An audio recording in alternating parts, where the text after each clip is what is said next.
السلام عليكم ورحمة الله تعالى وبركاته. أهلا وسهلا بالجميع في قناتي، قناة المهندسة لجين.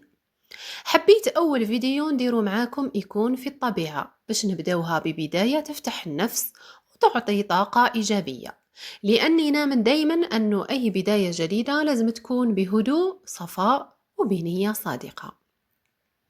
شكون هي لجين؟ أنا مهندسة معمارية، عمري 34 سنة، أم لطفل وربة بيت، ونخدم في ريادة الأعمال. وقبل هذا كامل أنا إنسانة كانت تبحث على التوازن بين صحتها، حياتها وطموحها. وكما بزاف ناس مريت بفترات تعب، تردد وضياع في الطريق، لكن مع الوقت فهمت أنه التغيير ما يجيش مرة واحدة، يبدأ بخطوات صغيرة وقرارات بسيطة. فتحت هذه القناة باش نشارك معاكم هذا الطريق، طريق الاهتمام بالصحة، تطوير الذات واستغلال الفرص بطريقة بسيطة واقعية وبعيدة عن التعقيد. وش رايحين تلقاو في قناتي؟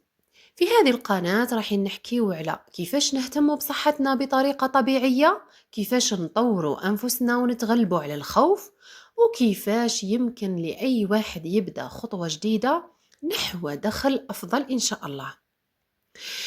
نؤمن أنه الصحة هي الأساس، العقلية هي المفتاح، والفرصة هي الطريق، وكي يجتمعوا كامل مع بعضهم تقدر حياتك تتبدل فعلا. إذا كنت تشوفي هذا الفيديو ممكن تكوني في مرحلة حابة فيها تغيير، أو حاسة روحك محتاجة بداية جديدة. نحب نقول لك ما تحتاجيش تكوني جاهزة 100%، يكفي أنه تبداي وفقط. إذا حسيتي أنه هذا المحتوى قريب ليك، مرحبا بيك في قناتي.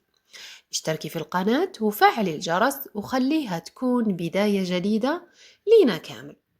ومن هذا المكان الهادئ نحب نقول لكم البدايات الصغيرة تقدر تصنع تغييرات كبيرة. شكرا لكم، وكانت معكم المهندسة لجين.